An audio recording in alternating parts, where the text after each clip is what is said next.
Welcome to a new edition of the Neon Jazz interview series with veteran jazz trumpeter John Bailey. He talked about his latest 2020 CD called Can You Imagine and this new coronavirus lockdown world of no jazz in early May 2020.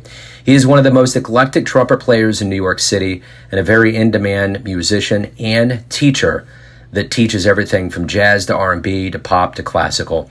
Early on, he became a member of the Buddy Rich Band, and things have always been on the up and up ever since. Please get to know him and dig this interview. Hey, how you doing, Joe? Yeah, I'm good, man. How are you? I'm excellent, thank you. We're family and I are just fine. So where are you located? Well, I live in New York City, but, like a lot of folks, we left March 13th, so we're up here in Dutchess County right now.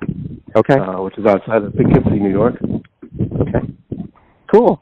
Well, hey, thank you for taking a minute. It's a very strange time, but I appreciate you talking to me about, music and all things in between. I appreciate it. It's my pleasure, Joe. Thank you.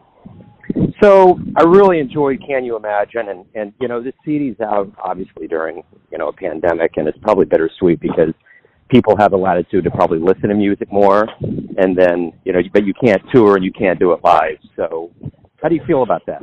Well, that's the strangest thing to try to overcome. I mean, it's been, of course, I'm not alone. It's been 40 years plus since I've gone 6 weeks without live interaction with other musicians. So one has to reconcile that and overcome it and compensate in other ways. And hey, it's not something that I'm pleased about. But we're jazz musicians, and historically jazz musicians need to be creative and resourceful, don't we? So I'm using technology to the best of my ability to continue to be creative and continue to interact with other musicians and work with my students, doing a lot of recordings, getting familiar with Zoom like probably hundreds of thousands of others, and just trying to make it work, man. Yeah, without a doubt. And that's what I've noticed, you all are masters of improv. That's what you do. That's what you specialize in. It's almost like this is the ultimate level of improv, this whole situation that's going on. Exactly. You really have to think outside of the box. And I know that's a cliche, but now more than ever, I mean, you just have to think of ways to make things happen. I'll give you an example. There was a student of mine, a little girl, who plays, she's got her trumpet out, and I noticed that the sound was like, there was a lot of air in her sound. Now, this is a fourth grader, right? So she's struggling anyway.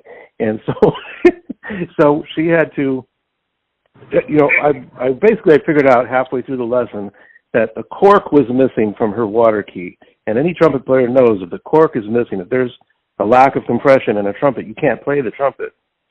So I had to make an instructional video to the parents on how to make a cork out of a seal for a water key on a trumpet out of a wine cork. Instructional video about a wine cork turned into a water key seal. Never was in the position to have to do that before. But we made it happen, and the kids playing. So hey. Success, for sure, man. So exactly. I know way back in 1984, you received an honor from Downbeat, and, your journey has been a pretty fruitful one. Talk to me a little bit about, where you were born and raised, how jazz kind of started and led up to today for you. Well, I was pretty lucky. I was the youngest of 5 kids. I grew up in East Lansing, Michigan, so I was in a college town. And growing up, my sister played trumpet. My other sisters took piano lessons, and I was constantly hearing music all around the house. My brother actually went to University of Michigan on a scholarship for saxophone and ended up dropping out and working for state government. So I'm the one that pursued it, and there's many reasons why I did. I was, again, surrounded by so many great musicians all around me. Brad Good was there. Brad Good teaches at the University of Colorado, Boulder. And he was a real inspiration to me. He could he could play pyrotechnics on the trumpet when he was 14. And he exposed to me all kinds of records. My sister, Janet, loved Ella Fitzgerald. My first jazz experience was seeing Ella with the Count Basie Orchestra in the Lansing Civic Center in 1977. So if you are checking out the record and you look at the last track on that record, it's People. People, Barbra Streisand, that's the reference. But there is a version of People by Ella Fitzgerald from 1973 at Carnegie Hall. It's the last tune she played at a 3-hour concert. She did it duo with Tommy Flanagan, and Lucille, the widow of Louis Armstrong, was in the front row. And she calls Lucille out during the last couple of notes of People. The People that I performed with Edsel Gomez on the record is a transcription of that performance, because I had been listening to that since I was 14 years old, and I'm in love with it. Not so much the tune, but the version of that tune by Ella. So talk to me a little bit about why what's the most pleasing thing about being a musician for you? The interaction with the other musicians, far and away. I mean, that's what it is. As a jazz musician, sometimes you have to be creative and resourceful, because it's a difficult profession to be in, and depending on the level of commitment you make, it can be even more difficult, where you draw the line in the sand in terms of compromise. So in jazz music, what you do is you try to bring your most honest, most unpretentious self to the table in any situation. And if everybody is doing that, the chances for the magical moments to happen increase. Maybe from 5% to 25%, and maybe sometimes 80%, maybe 100% if you get the right catch, in the right moment. And that's what it's all about for me. You're playing with another musician, and something happens that nobody was like pretentiously trying for. It just kind of like, it just happened. It's just a moment of magic happened. Nobody was expecting it. Nobody was laying for it in a fake way, if that makes any sense. That's what I lay for. That's the best experience that I've ever had in my life, other than marrying my wife and having my kid.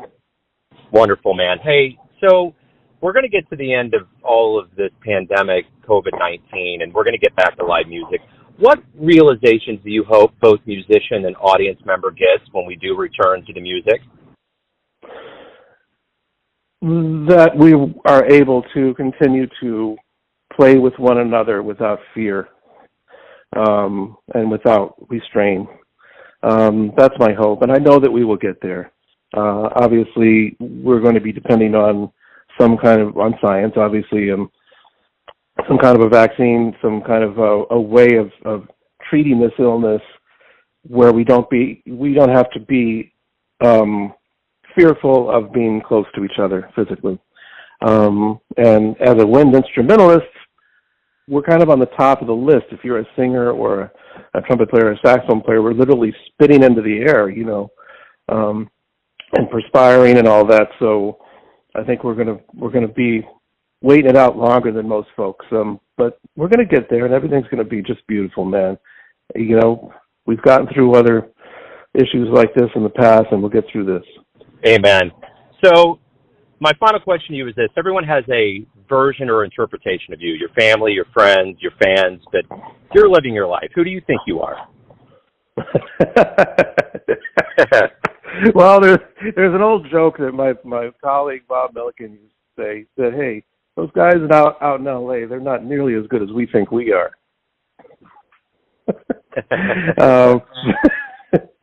Listen, I guess I can't answer that question. I would ask who would I hope to be? Who am I hoping to be? Who am I striving to be? And the answer to that is that I want to be of value to my community at large. I want to make sure that children and adults alike are exposed to this music. One of the reasons I made this record was because I was becoming increasingly, as a lot of folks do as they get older, irritated with meeting folks that maybe hadn't even heard of Dizzy Gillespie, young men and women. And if they had heard, they had very limited perspective. Who is Dizzy Gillespie? What did he do? He's just one of the old guard. Oh, okay, yeah. Well, he puffed his cheeks. I want to expose people to the great legacy of this music. I want to do it through teaching. I want to do it through playing. I want to do it through recording. That's who I hope to be. Well, it's really who I am, at least striving to be. So there's your answer, for better or worse, my man. Yeah, I dig it, man. I dig it. John, thanks for taking a minute out in this very strange time in the world to talk about music. Good luck with everything. I really appreciate it. Thank you, Joe. And listen, you're having a wonderful, wonderful time. Are you in Kansas City? Yes. Shout out to my man, the Jazz Geek, Roger Wilder. Oh, man. And, you guys that's a wonderful, wonderful city. And by the way, I have a car up here with a license plate that says "Bird Lives." Yes, amen. New York State, Bird Lives, brother.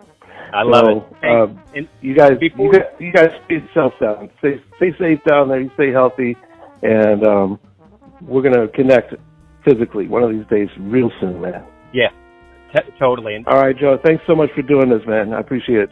You bet. Thank you. Take care. Thanks for listening and tuning in to another Neon Jazz interview, where we give you a bit of insight into the finest players in Michigan, New York City, Kansas City, and spots all over the globe, giving fans all that jazz. And thanks to John for his time, music, and cool.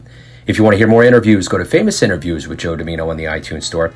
Visit Neon Jazz at youtube.com. And for everything Neon Jazz all the time, go to the neonjazz.blogspot.com. Until next time, support the arts and enjoy the jazz, my friends.